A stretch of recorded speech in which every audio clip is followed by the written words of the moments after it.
Hello students, welcome to Growwell online classes.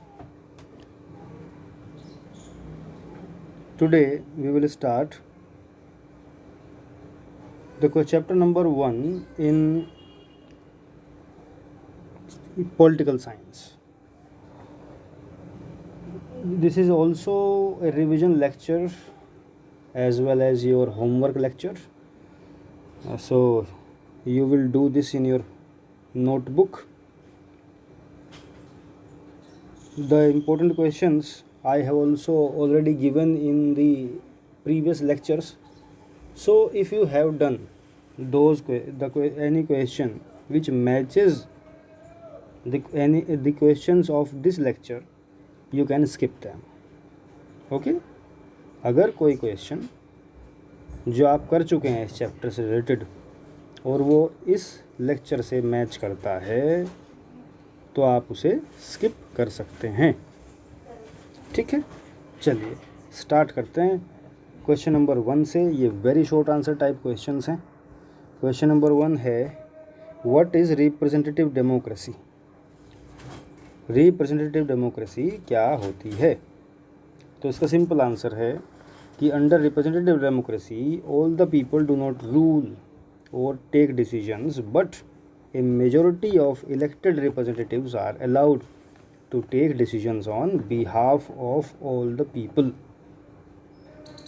है ना, आसान है कि रिप्रेजेंटेटिव डेमोक्रेसी क्या होती है. देखो कि लोग खुद से डिसीजन ना लेकर अपने इलेक्टेड रिप्रेजेंटेटिव के थ्रू डिसीजंस लेते हैं या उनकी तरफ से उनके इलेक्टेड रिप्रेजेंटेटिव जो हैं वे डिसीजंस लेते हैं. Question number 2, which is the most common form of democracy in today's world. आज की दुनिया में सबसे ज़्यादा कॉमन फॉर्म ऑफ डेमोक्रेसी कौन सी है? तो वो भी रिप्रेजेंटेटिव डेमोक्रेसी ही है. Question number 3, name any 2 characteristics of democracy. तो इसका आंसर है पीपल चूज देयर रूलर्स और दूसरा आंसर है people have freedom to express their views. है ना, तो लोग एक तो अपने रूलर चुनते हैं, दूसरा कि लोगों के पास अपने व्यूज़ एक्सप्रेस करने की फ्रीडम होती है.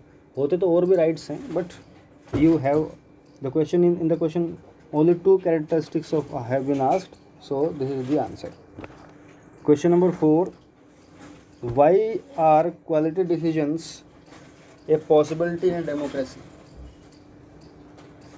क्वालिटी डिसीजन डेमोक्रेसी में ज़्यादा पॉसिबल क्यों होते हैं? सिंपल आंसर है कि democracy decision always involves many persons.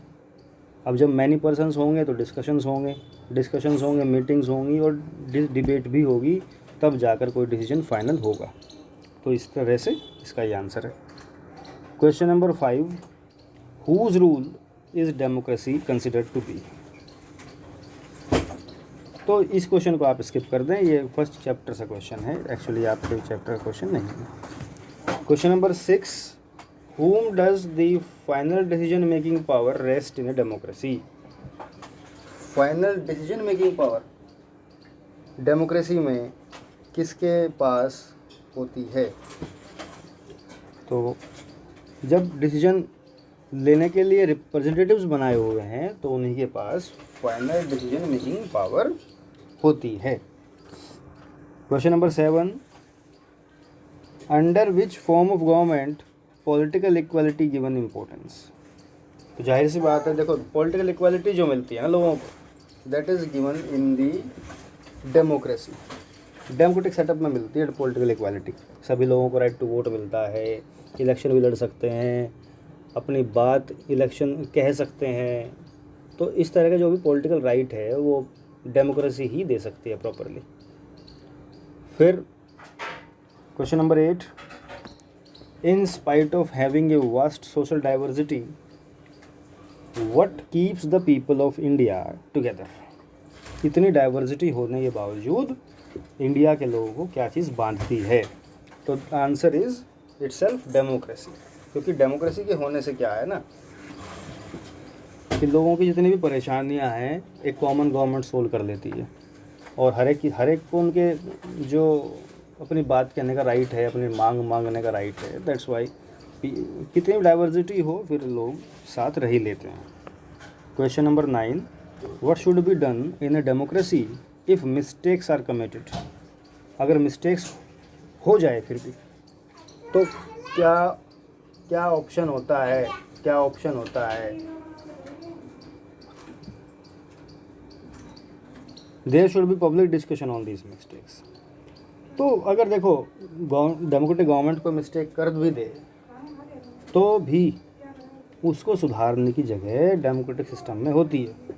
Public discussion के थ्रू हो सकती है या उस पर रीडिस्कशन हो सकता है, उस पर इवन जुडिशरी भी कोई डिसीजन ले सकती है, वो डिफरेंट मेथड्स अपनाए जा सकते हैं। सो आपसे एक पूछा गया तो इसमें पब्लिक डिस्कशन का ऑप्शन लिख दिया गया, कोई प्रॉब्लम नहीं। नेक्स्ट है, when do we say that elections are fair. हम ऐसा कब कहते हैं कि इलेक्शंस फेयर हुए। तो उसका आंसर है, the elections must offer a real choice between political alternatives. तो फेयर कहने का मतलब यही है, बल्कि फ्री एंड फेयर होना चाहिए था यहाँ पर, कि भाई जब लोगों के सामने चॉइस हो कि भाई वो जिसे चाहें उसे चुन सकें, ऐसे में इलेक्शंस फ्री एंड फेयर होते हैं। बेसिकली तो फ्री इलेक्शंस होते हैं। तो मैं इसे आप ऐसा करें, जो फेयर लिखा हुआ है इसे आप फ्री कर लें, इस वर्ड को फ्री कर लें। फ्री की डेफिनेशन है ये। फेयर होने का मीनिंग होता है without any fraud, without any corruption. अगर इलेक्शन होते हैं बिना किसी रिगिंग के तो वे फेयर इलेक्शन होते हैं, यानी उससे ईमानदारी से। तो यहाँ फ्री जो आंसर है that is the answer of free election, not fair. Okay. तो question number 11, in a democracy the majority of the people rule through their elected representatives. ऐसा क्यों। तो एक ये हॉट्स मतलब एक एप्लीकेबल जो होती है ना एप्लीकेबिलिटी, उसका आंसर है।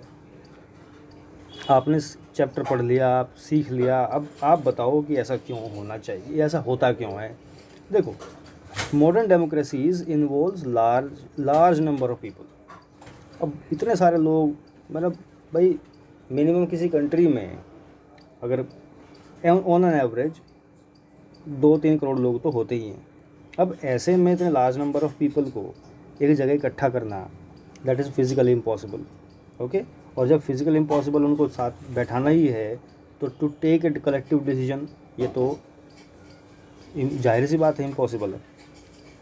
तो अगर देखो एक बात हो जाए, एक ये इसके आगे भी देखिए, इवन इफ़ दे कुड, अगर बैठा भी दिया जाए या किसी तरह से उनसे डिस्कशन कर लिया जाए, जैसे कि अब टेक्नोलॉजी का माहौल है, लोगों से फ़ोन पे ओपिनियन पूछ भी लिया जाए तो citizen does not have time. इतना समय नहीं है लोगों के पास कि वे पॉलिटिकल डिस्कशन करेंगे, उन्हें अपने काम बहुत सारे हैं। तो इस जिम्मेदारी को वे रिप्रेजेंटेटिव्स को दे देते हैं कि भाई आप करिए हमारी तरफ से, you are free to take any decision on behalf of us. ठीक है। Question number 12, how does democracy in a country enhance the dignity of an individual. इंसान व्यक्ति का सम्मान डेमोक्रेसी किस तरह से बढ़ाती है और बनाए रखती है। So answer is, democracy is based on the principles of political equality. सबसे पहली बात यह है कि डेमोक्रेसी जो है वो पॉलिटिकल इक्वालिटी के प्रिंसिपल पर काम करती है। So all the citizens whether rich और पुअर, एजुकेटेड और uneducated, have the same status, है ना। कानून की नज़रों में गरीब अमीर सब, काला गोरा, ऊंची जाति नीची जाति, सब इक्वल होते हैं। People are not subject of a ruler. People किसी रूलर के सब्जेक्ट नहीं होते, यानी वे किसी की प्रजा नहीं होते, बल्कि जनता होते हैं। They are rulers themselves. The ruler have to rule और work according to wishes and needs of the people. और जिस रूलर को वे चुनते हैं एक्चुअली उसे जनता के लिए जवाबदेह होना पड़ता है, वही करना पड़ता है उसे जो जनता की नीड और विशेस हैं। If the people do not like the ruler they can change him through election. तो इसके बावजूद भी अगर लोग अपने रूलर को पसंद ना करें तो लोग उसे इलेक्शन के दौरान बदल भी सकते हैं। तो that is the answer of the question number 12। Now let us come to the question number 13। When does a citizen have an equal role in decision making. किसी सिटीजन को डिसीजन मेकिंग में इक्वल रोल मिला, इस बात को हम कब कहेंगे? तो if decision involves many persons, अगर कोई डिसीजन बहुत सारे पर्सन्स को इन्वॉल्व करके लिया जाता है, डिस्कशन करके लिया जाता है, तो हमें कहेंगे कि भाई इसमें इस सबको इक्वल रोल मिला है। अब क्वेश्चन नंबर 14 जो है, it is related to referendum. एक टर्म होती है रेफरेंडम, इसमें इसका मीनिंग क्या होता है? तो इसका मीनिंग होता है a direct vote in which the entire electorate is asked to either accept or reject a proposal. मतलब कोई प्रपोजल गवर्नमेंट ने दिया या किसी रूलर ने पूछा जनता से कुछ कि इस पे बताओ आपकी राय हाँ है या ना है, तो ऐसे में ऐसी प्रोसेस को बोलते हैं रेफरेंडम। जैसा कि पाकिस्तान में हुआ, जब जनरल परवेज़ मुशर्रफ को अपनी जो टर्म थी वो एक्सटेंड करनी थी, तो उसने रेफरेंडम करा लिया। जब उसने कू किया ना, तो वो करंट गवर्नमेंट को हटाकर खुद वहाँ पर प्रेसिडेंट बन गया। उसके बाद उसने जनता से रेफरेंडम कराया था कि भाई आप चाहते हैं कि मैं बना रहा हूँ या नहीं, तो ज़्यादातर ने उसमें हाँ कर दी, तो वो बना रहा। Question number 15। When did the world trade organization set up. It is not question of your chapter, so please skip it. Question number 15 को आप लोग को नहीं करना है। Question number 16। Which form of government is considered non democratic. ये non कर लेंगे आप, नॉन NBN नहीं है, नॉन डेमोक्रेटिक है। तो जाहिर सी बात है, कोई मिलिट्री रूल है, मोनार्की है, तो ये इस तरह के रूल जो होते हैं वो नॉन डेमोक्रेटिक होते हैं। Question number 17। By whom was the legal framework order issued in Pakistan. तो याद होगा आपको, जनरल परवेज़ मुशर्रफ ने ये ऑर्डर पाकिस्तान में निकाला था। Question number 18। After how many years does Mexico hold election for electing it's president. यानी मैक्सिको में कितने साल के बाद इलेक्शंस होते हैं? तो उसका आंसर है एवरी 6 ईयर्स। वहाँ पर 6 ईयर्स में इलेक्शंस होते हैं। Question number 19। During which period did China record its worst famine in the world's history. दुनिया की हिस्ट्री में सबसे बुरा फेमिन चाइना में आया, वो कब आया? तो ये आया था 1958 से 61 के बीच में। उसका कॉन्टेक्स्ट है ना आपकी बुक में कि चाइना में फेमिन आया बिकॉज वहाँ की government kind of non democratic थी। अगर वहाँ डेमोक्रेटिक गवर्नमेंट होती तो उसको थोड़ा डर रहता कि अगर हम कोई मेजर्स नहीं लेंगे तो हम नेक्स्ट टाइम नहीं आएंगे। उस तरह का एक्शन उस तब की गवर्नमेंट ने नहीं लिया क्योंकि उन्हें कोई डर नहीं था हट जाने का। दैट्स वाई बहुत बुरा फेमिन आया था। Question number 20। Before contesting elections in China whose approval does a candidate need to have. China की बात हो रही है कि चाइना में इलेक्शन लड़ने से पहले किसी कैंडिडेट को या किसी पार्टी को किसका अप्रूवल चाहिए होता है? तो आंसर है simple, the Chinese communist party. वहाँ की सबसे बड़ी पार्टी, अकेली पार्टी है ये, इसी का अप्रूवल चाहिए, इसी से जुड़े हुए कैंडिडेट होना चाहिए। इससे अलग कैंडिडेट को तो वहाँ इलेक्शन लड़ने का राइट ही नहीं है।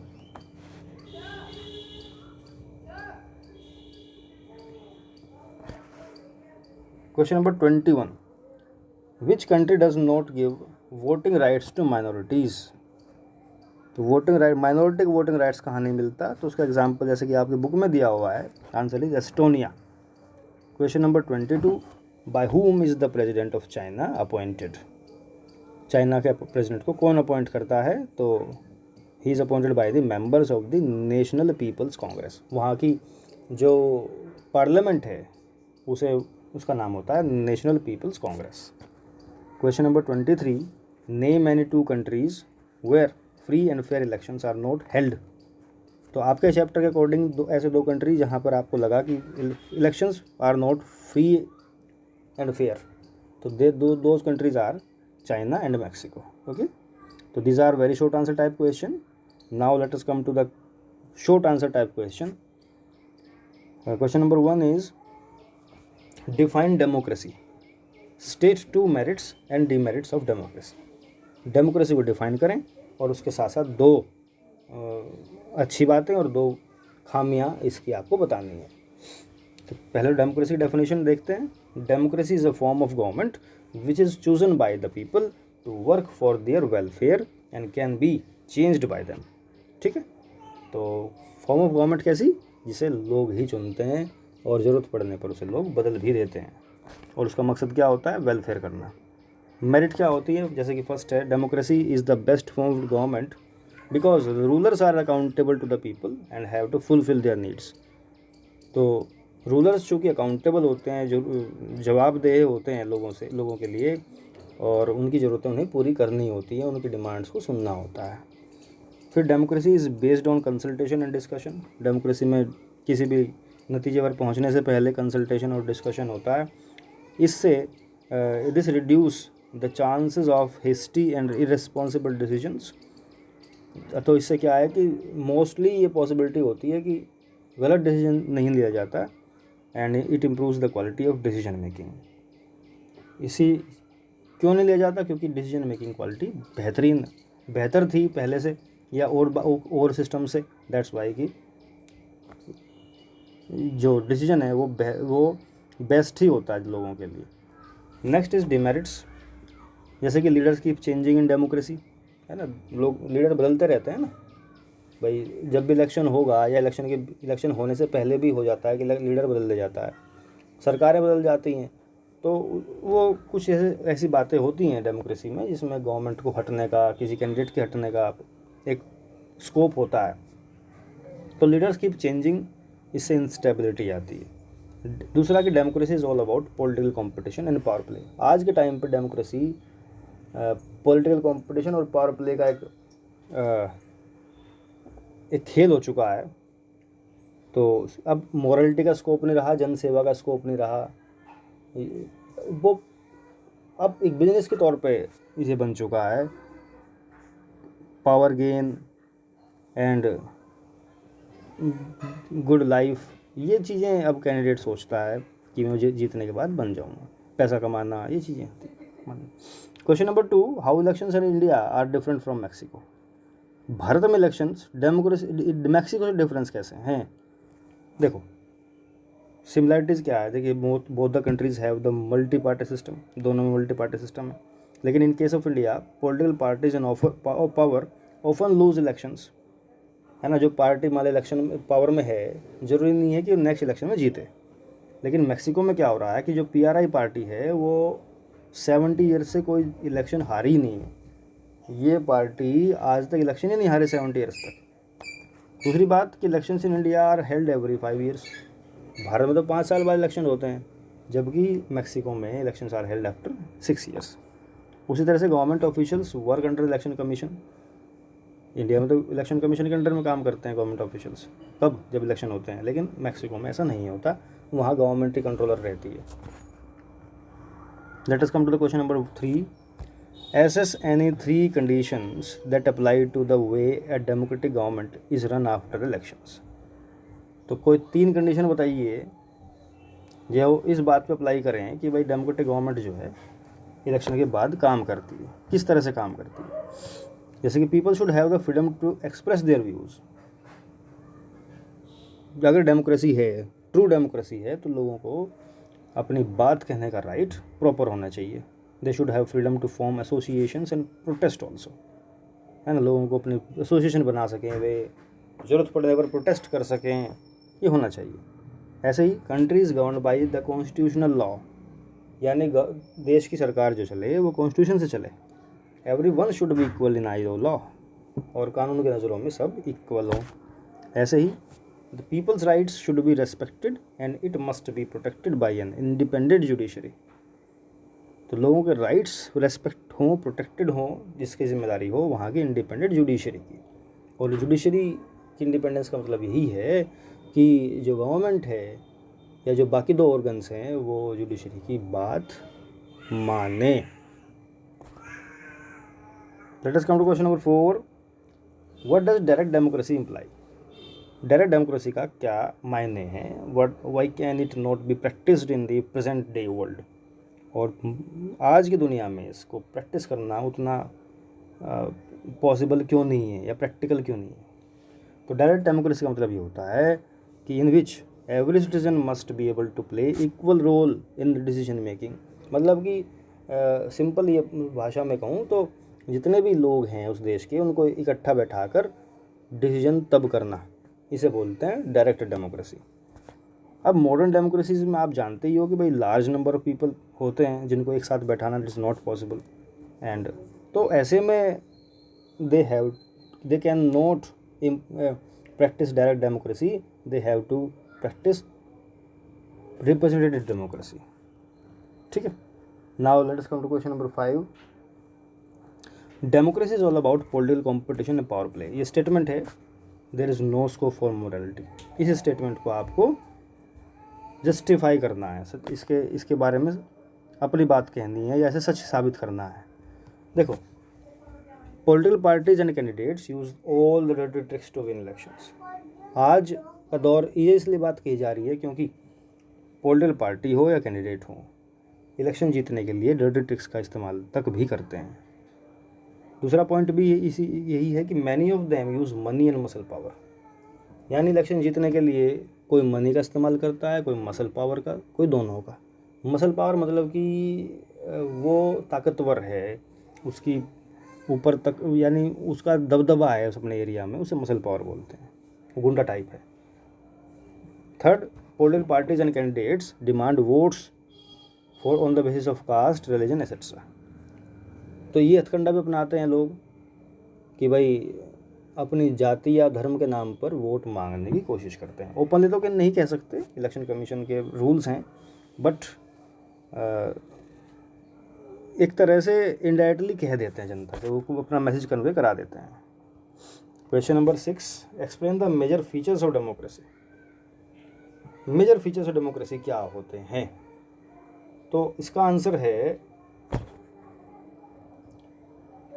पहला फीचर है कि final authority with the people's representatives.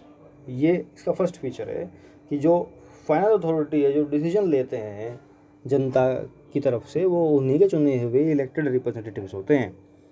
तो एक डेमोक्रेसी की सबसे बड़ा पॉइंट यही है, सबसे बड़ा फीचर यही है कि जो डिसीजन मेकिंग पावर है वो इलेक्टेड लोगों के हाथों में हो। उसी तरह से दूसरा बहुत इंपॉर्टेंट फीचर है कि फ्री एंड फेयर इलेक्शंस हो। इलेक्शन जो हो फ्री एंड फेयर हो। फ्री का मीनिंग ये है कि लोगों के सामने चॉइसेस हों, फेयर का मीनिंग ये है कि वे जो इलेक्शन है उसमें कोई बेईमानी ना हो, ऑनेस्टली हो। तीसरा फीचर होता है 1 पर्सन 1 वोट 1 वैल्यू, यानी हर पर्सन को एक ही वोट का अधिकार हो और उस वोट की इक्वल वैल्यू हो। उस तरह से rule of law and respect for rights, यानी डेमोक्रेसी के अंदर जो सरकार है वो कॉन्स्टिट्यूशन के अकॉर्डिंग चलती है और उन्हें उनकी राइट्स हैं उन्हें उनका रेस्पेक्ट करती है, यानी उनसे वो राइट्स नहीं छीनती। Let us come to question number 7। Democracy improves the quality of decision making. इस स्टेटमेंट को आपको एक्सप्लेन करना है। तो आसान है, देखो डेमोक्रेसी में जो है कंसल्टेशन और डिस्कशंस होते हैं। अब ऐसे में जब डिस्कशन और कंसल्टेशन होगा तो रिजल्ट क्या होगा इसका कि डिसीजन जो है, जो बेस्ट क्वालिटी डिसीजन है वो बनेगा। उसी तरह से a democratic decision always involve many persons. अब जो डेमोक्रेटिक डिसीजन है उसमें जब इतने सारे इलेक्टेड रिप्रेजेंटेटिव्स हैं तो सब इकट्ठे होते हैं, डिस्कस करते हैं, मीटिंग्स करते हैं और वो किसी एक पॉइंट पर पहुंचते हैं वोटिंग करके, जिसके थ्रू जो मिस्टेक्स हैं उसकी होने की पॉसिबिलिटीज़ बहुत कम होती हैं। तो इसका ये बहुत बड़ा फ़ायदा है कि जो रैश डिसीजंस हैं, इररेस्पॉन्सिबल डिसीजंस हैं या कोई गलत डिसीजन है वो कम से कम लिया जाता है, यानी बहुत मिनिमम हो जाता है उसका परसेंटेज। और इवन दो अगर decision is not according to the wishes of the people, they have the right to protest. उस डिसीजन के खिलाफ जनता प्रोटेस्ट कर सकती है और गवर्नमेंट उसको विड्रॉ भी कर सकती है, बदल सकती है, संशोधन कर सकती है, वट जो भी वे अपनाना है वो अपना सकती है। एक रूम होता है करेक्शन के लिए। Question number 8, democracy is better than other forms of government because it allows us to correct its own mistake. यह भी बात की, इस स्टेटमेंट को एक्सप्लेन करना है आपको बस। तो बहुत ही इसको आपको लिखने के लिए आपको अपने आइडियाज़ होने चाहिए कि आप इस पॉइंट के ऊपर क्या लिख सकते हो, किस तरह से इसका बैकग्राउंड बनाओगे, किस तरह से इसके बारे में कंक्लूजन लिखोगे। तो क्या लिखा है कि there is no guarantee that mistakes can not be made in a democracy. तो डेमोक्रेसी कोई ऐसी तो सरकार नहीं बनती जहाँ जिसमें देवता रूल करते हो। तो जाहिर सी बात, जब इंसान रूल करते हैं, इंसान ही एक्शन लेते हैं, इंसान ही उसमें डिसीजन ले रहा है, तो कोई गारंटी नहीं होती कि मिस्टेक ना हो। No form of government can guarantee that. Democracy हो या कोई और फॉर्म ऑफ गवर्नमेंट हो, ऐसा कोई नहीं कह सकता कि भाई इलेक्शन इसमें डिसीजन मेकिंग में मिस्टेक्स नहीं होंगी। लेकिन the advantage in democracy is that कि such mistakes can not be hidden for long. अगर गलती कर भी दी सरकार ने तो एक तो छुप नहीं सकती, और छुप नहीं सकती, और गलती करी है तो ठीक होने की प्रोसेस स्पेस होता है। पब्लिक डिस्कशन के थ्रू या रीडिस्कशन के थ्रू उन गलतियों को सुधारा जा सकता है। तो इसका मतलब ये है कि there is a room for correction. तो इसमें वही जैसे मैंने आपको बताया था कि या तो पब्लिक प्रोटेस्ट करे, या रीडिबेट करें, जो अपोजिशन है वो प्रोटेस्ट करे, या जुडिशरी के पास जाएं। जो भी तरीके से रूल डिसीजन को बदलना है बदल सकते हैं। और अगर डिसीजन, ये तो डिसीजन बदलेगा उसमें, या रूलर बदल जाएगा। रूलर तो खैर नहीं बदलता, रूलर का बदलता है अगर डिसीजन ले लिया और उसके इम्प्लीमेंटेशन के बाद कुछ बुरा घट गया, बुरा घटना घट गई, ऐसे में रूलर को ही हटना पड़ता है, उसे अपनी पोजीशन छोड़नी पड़ती है ना। जैसे कोई मान ले कोई एक्शन लिया गवर्नमेंट ने, कोई नया डिसीजन लिया, और उस डिसीजन के चलते कंट्री के अंदर केओस फैल गया, या जैसे रिजर्वेशन को लेकर कोई डिसीजन ले लिया और रिजर्वेशन एक ग्रुप को दे दिया, दूसरे ग्रुप को नहीं दिया, तो ऐसे में ग्रुप्स आपस में लड़ेंगे तो उसका खून खराबा और जो है केओस फैलेगा, तो उसका जो है एक तरह से नेगेटिव रिजल्ट होगा। ऐसे में डिसीजन तो बदलेगा ही, पॉसिबिलिटीज़ यहाँ पर ये भी हो जाएंगी कि रूलर को भी हटना पड़ेगा, उसे भी इस्तीफ़ा देना पड़ेगा। Question number 9, why is democracy called at government by discussion. Government by discussion क्यों कहते हैं? आसान है, देखो, democracy provides all the citizen some basic rights. ठीक है, अब जब इसमें एक राइट होता है, राइट टू एक्सप्रेस व्यूज़, यानी कि अपनी बात कहने का राइट, अपना ओपिनियन देने का राइट। तो democracy provides chance to all citizens to choose their representatives and change them, है ना। तो डेमोक्रेसी में एक तो लोग अपने रिप्रेजेंटेटिव चुनते ही हैं, बदल भी सकते हैं अगर उनके अकॉर्डिंग वे काम ना करें।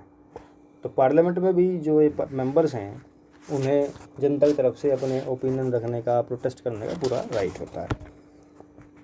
इसके अलावा डेमोक्रेसी में लास्ट पॉइंट चाहो तो आप ऐड कर सकते, नहीं ना भी लिखें, इसमें कोई प्रॉब्लम नहीं है, क्योंकि ये रिलीजन को लेकर पॉइंट लिख दिया गया है, तो there is no need to write this.